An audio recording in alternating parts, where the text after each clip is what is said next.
man called U.S. world's terrorist. World's terrorists are the United States. Look what we did to Iraq. Look what we did to Libya. Libya, the most successful country in all of Africa. The guy created the eighth wonder of the world with the way how he delivered water and turned deserts into farmland. And everybody had a house and everybody had education and healthcare.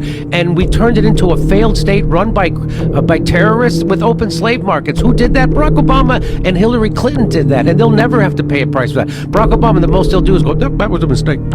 Why did they get rid of Gaddafi? Because he was going to start a currency of Africa that was going to compete with the U.S. dollar and the euro. And they can't have that because the way the United States controls the world is because the United States dollar is the reserve currency of the world. So that's why they can put sanctions on all these countries. And so what they're doing, which they shouldn't do, they're weaponizing the U.S. dollar. And so like when countries want to trade with each other, they have to go take their currency, change it into U.S. dollars so they can trade. And a lot of it was based on the petrodollar, which, by the way, Saudi Arabia just quit. They didn't renew it. I don't know if you heard about that. Yeah, I did hear about that. So, and all of a sudden, CBS News is starting to do news stories about how Saudi Arabia was involved in 9/11. All of a sudden, 24 years later, all of a sudden, oh, you know what? Turns out there was something happened with it.